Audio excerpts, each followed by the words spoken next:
अस्सलाम वालेकुम नाजरीन, आप देख रहे हैं INN चैनल। मैं हूं शेख अहमद अली। आज की ख़ास बात में हम देखेंगे कई अहम कौमी और बैनुल-अक़वामी ख़बरें। सबसे पहले बात हॉकी वर्ल्ड कप की। इंडिया हॉकी वर्ल्ड कप में मिडिल की दौड़ से बाहर हो गया। इतवार के रोज़ क्रॉसओवर मुकाबले में न्यूजीलैंड ने इंडिया को पेनल्टी शूटआउट में 5-4 से हरा दिया। मुकर्ररा वक्त तक दोनों टीमें 3-3 से बराबरी पर थी। इंडिया की जानिब से ललित उपाध्याय ने 17वें मिनट में, सुखजीत ने 24वें मिनट में और वरुण कुमार ने 40वें मिनट में गोल दागे थे। वहीं न्यूजीलैंड की जानिब से केन रसेल ने 43वें और 49वें मिनट में पेनल्टी कॉर्नर के जरिए गोल दागे। वहीं सैम लीन ने 28वें मिनट में फील्ड गोल किया था। 9 रियासतों में असेंबली इंतखाबात से पहले पेट्रोल डीजल की कीमतें कम होने की सुगबुगाहट शुरू हो गई है। मरकजी वजीर बराए पेट्रोलियम हरदीप सिंह पुरी ने भी तेल कंपनियों से पेट्रोल डीजल के दाम घटाने की अपील की है। उन्होंने इतवार के रोज कहा कि इंटरनेशनल मार्केट में तेल की कीमतें काबू में हैं। तेल कंपनियां भी अब घाटे से उभर चुकी हैं। ऐसे में मेरी रिक्वेस्ट है कि कंपनियां पेट्रोल डीजल के दाम कम करें।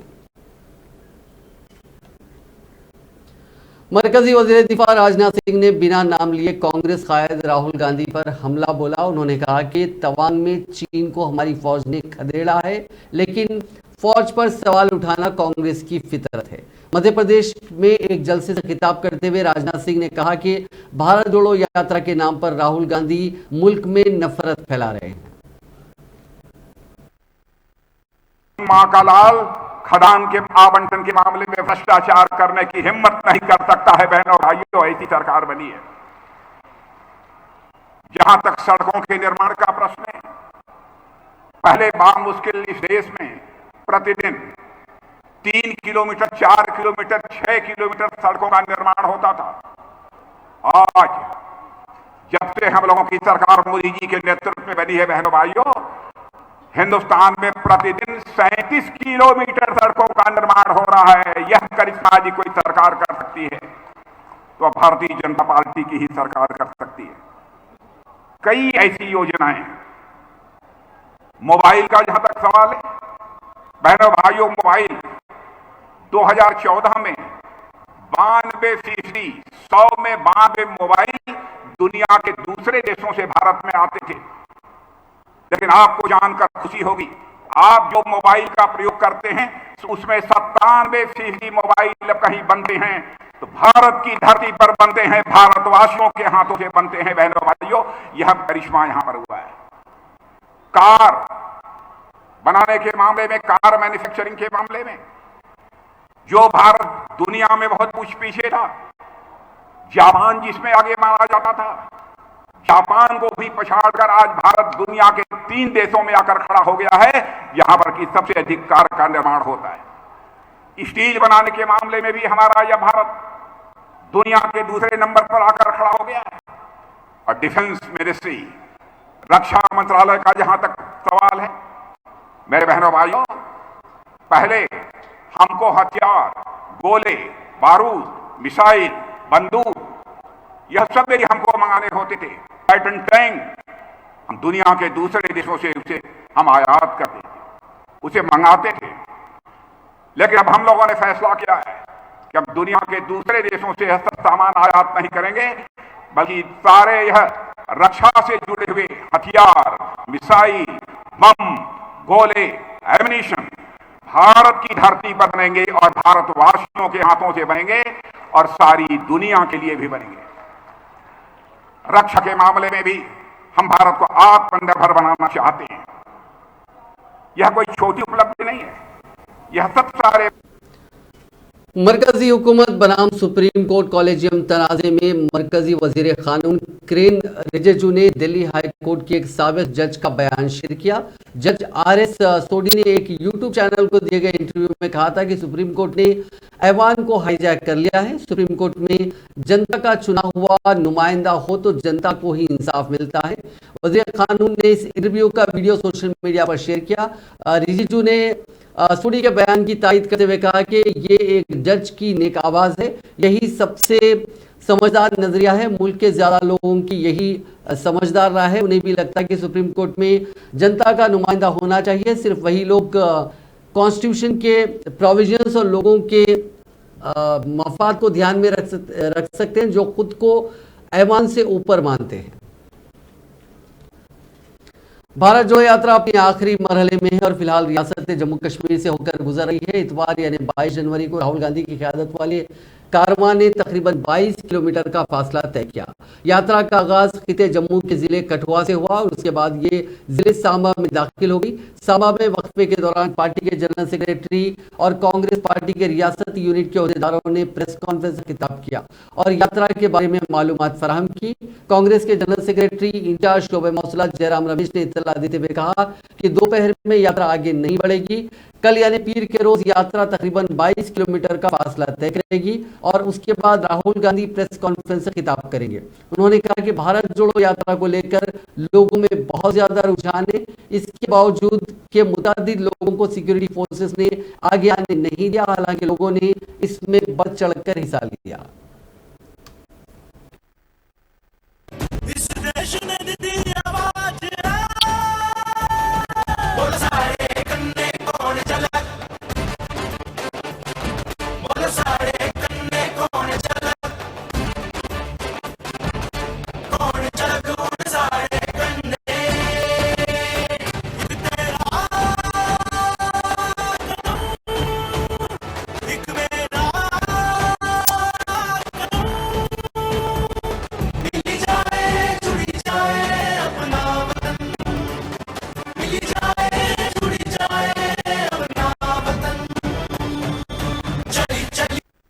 ये बात साफ है कि राहुल गांधी जी का जो संदेशा है, का जो पैगाम है सद्भावना का, अमन का, शांति का, मोहब्बत का, भाईचारे का, वो जनता में गूंज रही है और जनता जान गई है कि भारत जोड़ो यात्रा एक गंभीर प्रयास है भारत जोड़ने का, हमारे समाज में नफरत को तोड़ने का और जो ध्रुवीकरण किया जा रहा है भाषा के नाम पर, प्रांत के नाम पर, जाति के नाम पर और खास तौर से धर्म के नाम पर, उस ध्रुवीकरण के खिलाफ ये एक बहुत बुलंद आवाज है।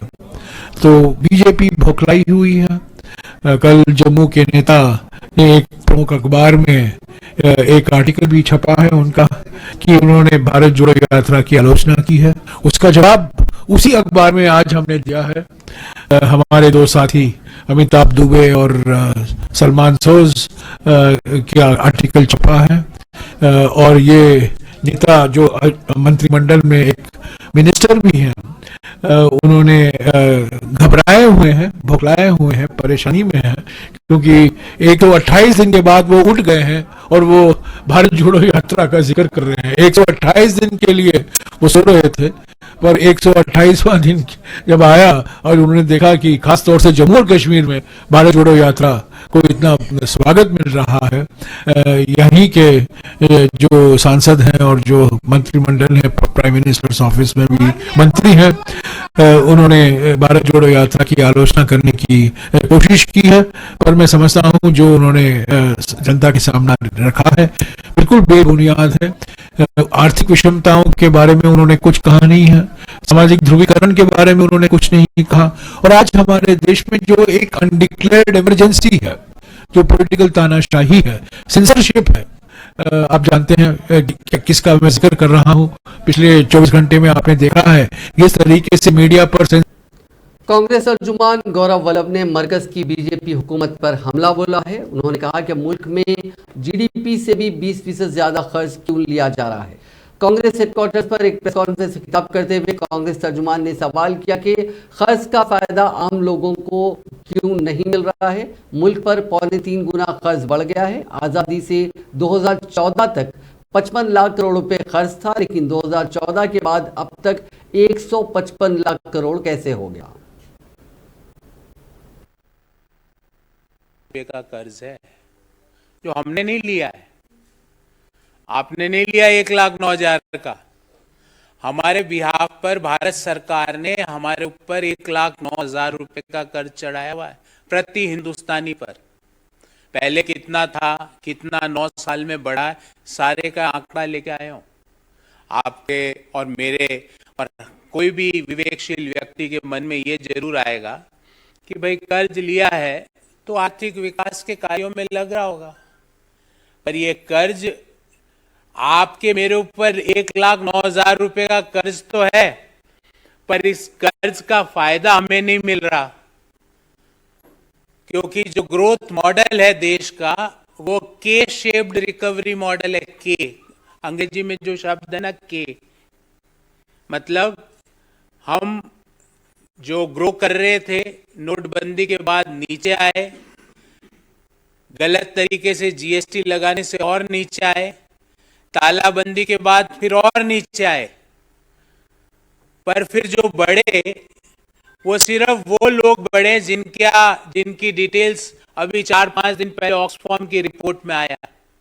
कि हिंदुस्तान में ये ताज्जुब की बात है कि हमारे देश में 5% जो लोग हैं उनके पास 60% संपत्तियां हैं, और जो बॉटम 50% जो लोग हैं देश के 140 करोड़ में से मैं बिहार में जारी जात पर मबनी मर्दमशुमारी और आने वाले लोकसभा इंतखाबात की सरगर्मियों के दरमियान उत्तर प्रदेश के साबिक वजीर आला और समाजवादी पार्टी के कौमी सदर अखिलेश यादव ने अहम ऐलान करते हुए कहा कि उनकी हुकूमत आई तो यूपी में भी जात पर मबनी मर्दमशुमारी कराई जाएगी। अखिलेश यादव ने कहा कि जात पर मबनी मर्दमशुमारी आज का मुतालिबा नहीं है, बल्कि अंग्रेजों के ज़माने ने किसी मामले में इस पर समझौता किया और आइन के हुकूक उसी वक्त हासिल किए जा सकते हैं जब सही तरीके से जात पर मबनी मर्दमशुमारी अंजाम दी जाए।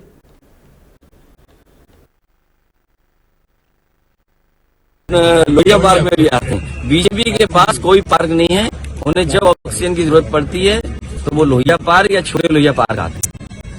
कम से कम यहाँ की ऑक्सीजन खराब करने वाला। सर, आज कार्य समिति की बैठक हो रही है भाजपा की, 700 प्रतिनिधि आए हैं पूरे प्रदेश। मुझे उसे उनकी पार्टी का अपना कार्यक्रम है, लेकिन जो मैंने आपसे कहा कि भारतीय जनता पार्टी दूसरों पर हमेशा ये आरोप लगाती है भेदभाव करती है। क्या प्रदेश कार्यकारिणी जो बैठी है वो भी प्रस्ताव पास करेगी कि बलवंत सिंह जिनकी हत्या हुई पुलिस कस्टडी में, उनकी पत्नी को सरकारी नौकरी दी जाएगी और 1 करोड़ परिवार की मदद होगी कि नहीं करेगी, और जितनी भी कस्टोडियल डेथ हैं उनमें 1 करोड़ की मदद हो और उनके परिवार के एक सदस्य को सरकारी नौकरी दी जाए। क्या ये प्रस्ताव पास करेगी भारतीय जनता पार्टी? और उनके जो राष्ट्रीय अध्यक्ष हैं क्या उनके किए हुए शिलान्यास मेडिकल कॉलेजों को भी देखने जाएंगे कि नहीं जाएंगे? कांग्रेस हाथ से हाथ जोड़ो अभियान छोड़ो भाई, अब धन्यवाद दो हमें। मध्य प्रदेश के वज़ीर आला शिवराज सिंह चौहान ने आज कहा कि रियासती हुकूमत ने तमाम मुलाजिमीन की महंगाई अलाउंस यानी डीए में 4% इजाफा करने का फैसला किया। चौहान ने मीडिया से बातचीत में कहा कि रियासती असातिज़ा के डीए में 4% इजाफे का ऐलान उन्होंने कल किया था। असातिज़ा ने शानदार काम किया है। उन्होंने खुद के वसाइल और अवाम की शिराकत से रियासत के हर स्कूल में एक स्मार्ट क्लास बनाई है। ये मिसाली और काबिल तारीफ काम है।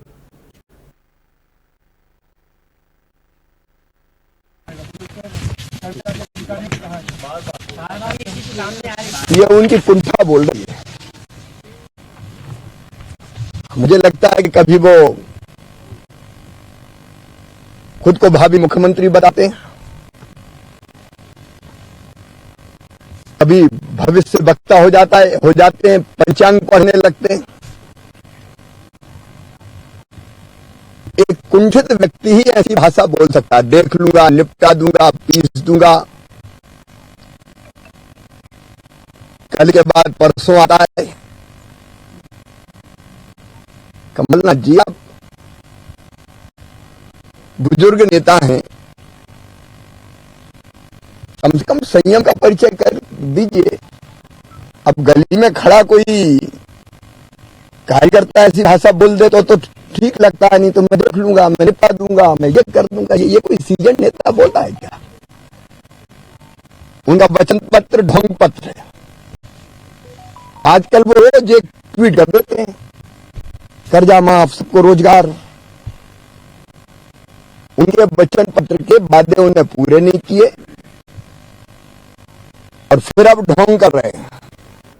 मध्य प्रदेश के साबिक वज़ीर आला और रियासत के कांग्रेस सदर कमलनाथ निवाड़ी में एक प्रोग्राम से खिताब करते हुए एक मुतनाज़ा ऐलान कर दिया। कमलनाथ ने कहा कि 8 महीने बाद रियासत में इंतखाबात हैं। इंतखाबात में कांग्रेस हुकूमत बनाने का दावा करते हुए उन्होंने कहा कि 8 महीने बाद वो पुलिस और अफसरों से हिसाब लेंगे।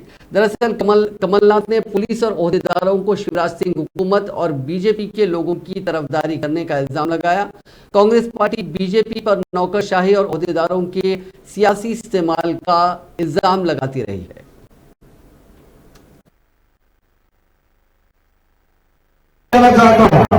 याद रखिए 8 महीनों में चुनाव है, डरिएगा मत, आक्रामक रहिएगा,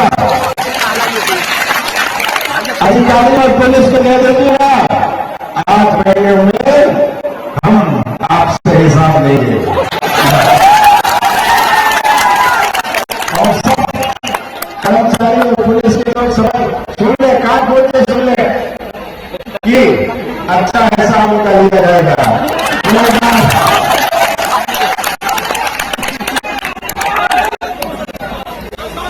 अभी मैं आपसे उत्तर देना चाहता हूं। आज प्रश्न इस चुनाव में किसी व्यक्ति का नहीं, कांग्रेस का नहीं, ये चुनाव हमारे आगे आने वाली पीढ़ियों का है।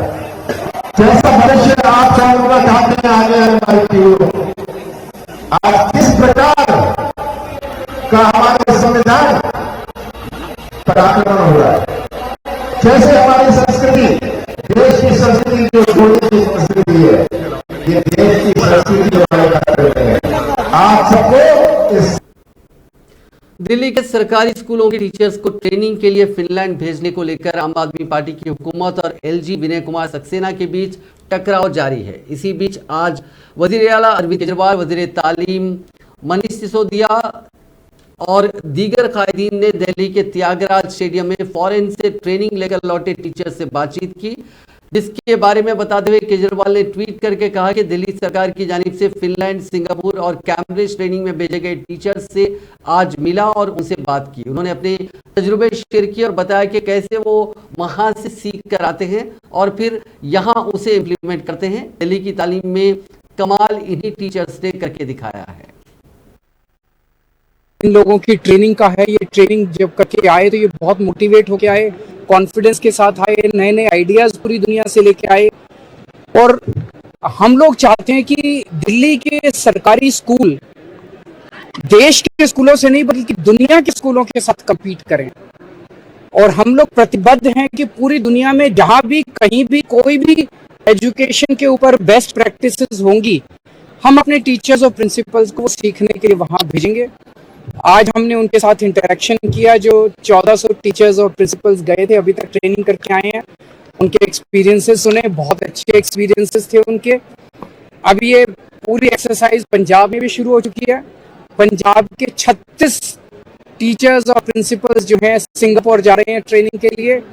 117 स्कूल ऑफ एमिनेंस वहाँ पे शुरू हो रहे हैं और पंजाब के अंदर भी अब शिक्षा क्रांति का आगाज हो चुका है। मेरा यह मानना है कि अगर भारत के अंदर हम हर बच्चे को अच्छी शिक्षा दे दें तो एक पीढ़ी के अंदर हम इस देश से गरीबी दूर कर सकते हैं। लेकिन दिल्ली में हम ब्रेक लगे हैं सर टीचर्स की ट्रेनिंग के लिए। नहीं, कोई ब्रेक नहीं लगा सकता। सब लोगों की ट्रेनिंग को कोई नहीं रोक सका। ट्रेनिंग के लिए परमिशन तो देनी पड़ेगी। आपने ट्वीट किया, आपने ट्वीट करके कहा कि पंजाब में तो एलजी नहीं है, तो दिल्ली में एलजी से फाइल कैसे पास होगी, क्योंकि अभी भी रुकी हुई है। इस हिसाब से मेरी अपील है, मेरा निवेदन है, आज के जितने एक्सपीरियंसेस हैं अगर वो भी सुनते तो उनको गर्व होता कि वो उस दिल्ली के ऊपर राज्यपाल हैं जिस दिल्ली ने शिक्षा के क्षेत्र में इतनी बड़ी क्रांति की है। तो आज के वीडियोस जो है मैं उन्हें टैग करके अभी सारे भेजूंगा और मैं उम्मीद करता हूं कि इसके बाद जो है एलजी साहब उस फाइल को नहीं रोकेंगे। जो लोग कामों को रोकने की कोशिश करते हैं, जो लोग गलत आलोचना, गलत तथ्यों के आधार पे आलोचना करते हैं, ये सही नहीं है। हम कोई किसी से कंपटीशन थोड़ी कर रहे हैं, अपने देश के अंदर अच्छा काम हो रहा है तो अगर मैं अच्छा काम कर रहा हूँ मैं दूसरों को सिखाऊं। अभी जैसे मैं हैदराबाद गया था, वहां मैंने देखा कि केसीआर साहब ने एक बहुत शानदार 4 करोड़ लोगों के लिए आई चेकअप कैंप शुरू किया है। फ्री में आई चेकअप होगा, फ्री में चश्मे दिए जाएंगे, फ्री में सब चीज। बहुत अच्छी बात है, हम दिल्ली में करेंगे। देश में जहां अच्छा काम हो। असम के वज़ीर आला हेमंत बिस्वा शर्मा ने इतवार को कहा कि बॉलीवुड अदाकार शाहरुख खान ने उनकी फिल्म पठान के रिलीज के खिलाफ रियासत में दाएं बाजू की एक तंजीम के मुबैना एहतजाज पर तशवीश का इजहार करते हुए उन्हें कल देर रात फोन किया। शर्मा ने ट्वीट किया कि उन्होंने शाहरुख खान को यकीन दिलाया कि रियासती हुकूमत इस बात को यकीनी बनाएगी कि फिल्म की नुमाइश के दौरान ऐसा कोई नाखुशगवार वाकया पेश न आए। वाज़ेह है कि शर्मा ने हफ्ते के कहा था कि शाहरुख खान कौन है, मैं उनके या उनकी फिल्म पठान के बारे में कुछ नहीं जानता।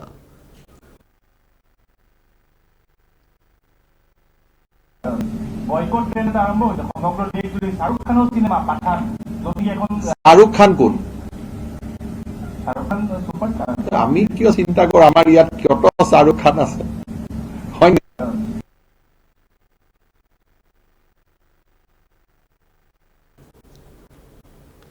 वज़ीर आज़म नरेंद्र मोदी ने chief justice of India DY Chandrachud की सराहना की है। एक हालिया प्रोग्राम में सीजीआई ने कहा था कि सुप्रीम कोर्ट के फैसलों की कॉपी को हिंदी समेत मुल्क की दीगर जुबानों में मुहैया करवाया जाएगा।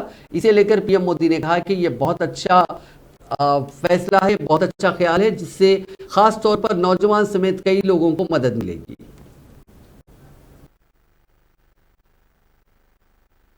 And the next step of our mission is to provide translated copies of the judgments of the Supreme Court in every Indian language. Because it's good that I can reach out to all of you young lawyers who would otherwise, some of you who would not be able to afford the cost of a private reporter. But what good is it to a rural litigant who does not understand the tenor or language or the niceties of English? So unless we reach out to our citizens in a language which they can understand, in a manner which they can comprehend, the work which we do is not reaching out to 99% of our population. And therefore I do believe that technology, there's always a certain degree of criticism when you adopt technology. There is a technological divide. Will people who do not have access to technology be left out? But my mission for the use of technology is that technology must reach out to those who do not have access and not to therefore create further barriers to access through technology. So I begin by complimenting the Bar Council, and I'm sure that together we can adopt so many more initiatives, and I would invite all the young lawyers to just surf the ESCR website and you will find a wealth of information.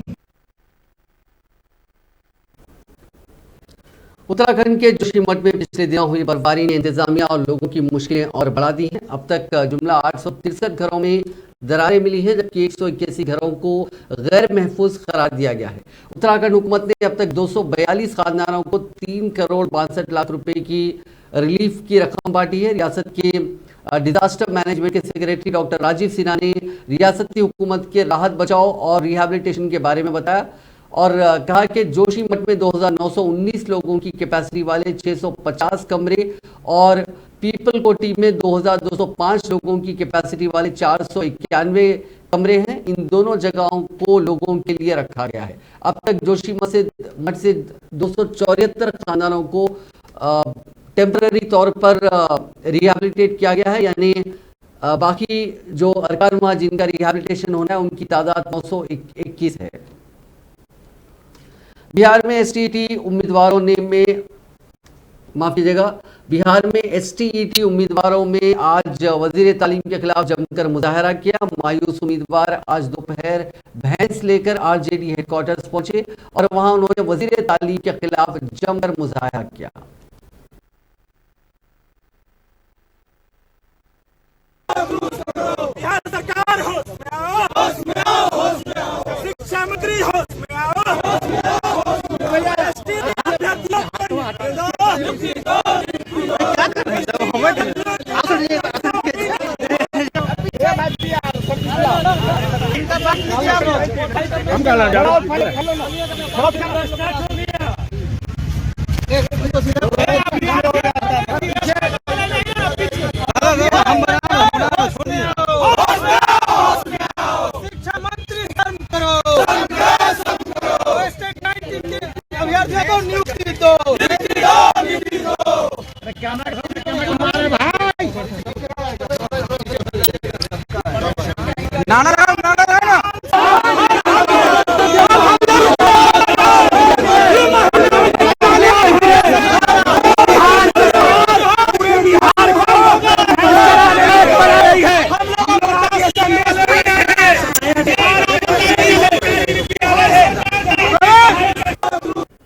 Bilaspur जिले के Ratanpur police station हुदूद में हफ्ते की देर रात हुए सड़क हादसे के बाद कार में शदीद आग लग गई। इससे कार में सवार तीन लोग जिंदा जलकर मारे गए। आग ने कार को इतनी तेजी से अपनी चपेट में लिया कि कार सवारों को अपनी जान बचाने तक का मौका नहीं मिला।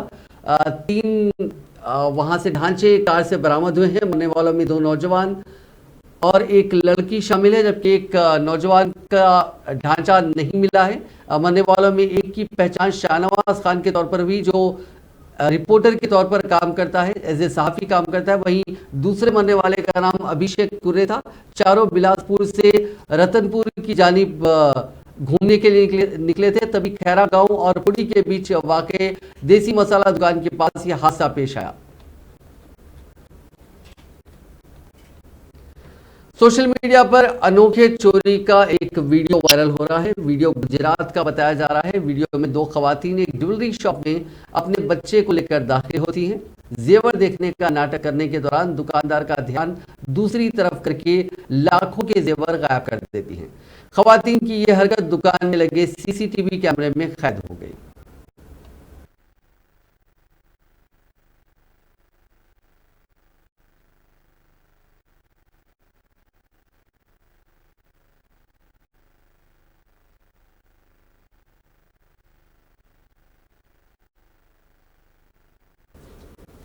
चीन में कोरोना के मामले बढ़ने के साथ ही इंडिया, जापान और अमेरिका जैसे मुल्कों में भी नई लहर का खतरा मंडराने लगा है। इसी बीच चीन के एक सरकारी साइंटिस्ट का कहना है कि मुल्क के 80% लोग मुतासिर हो चुके हैं, इसीलिए अगले 2 या 3 महीनों में इन्फेक्शन के मामलों में उछाल का इम्कान कम है।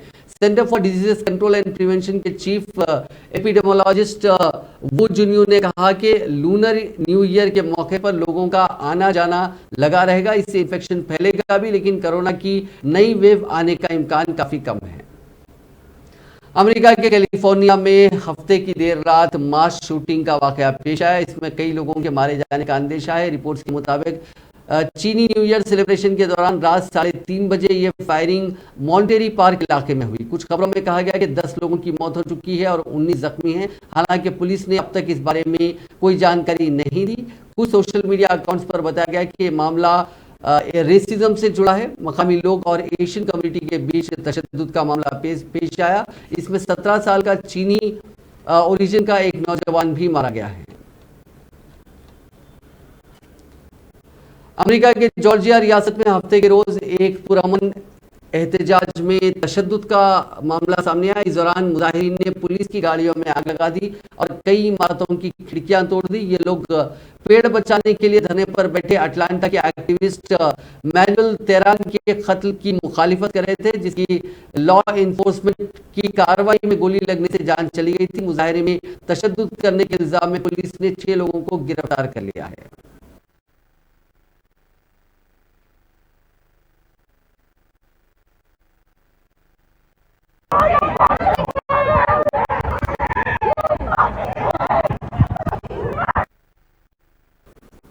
फ्रांस के दारुल हुकूमत पेरिस में सान लोग मेलिंचन की क़यादत वाली बाएं बाजू की ला फ्रांस इंसोमिस पार्टी की क़यादत में मनसूबाबंद पेंशन असलाहत के खिलाफ 1.5 लाख से ज्यादा लोगों ने मुजाहरा किया।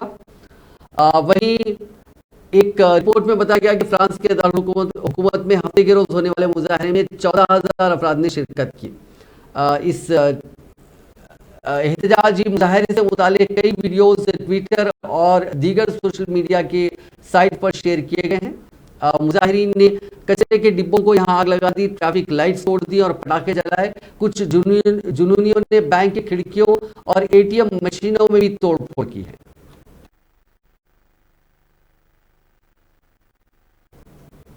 नाज़रीन, आज की खास बात में बस इतना ही। आपसे कल मुलाकात होगी नई खबरों के साथ। आप देखते रहिए INN चैनल।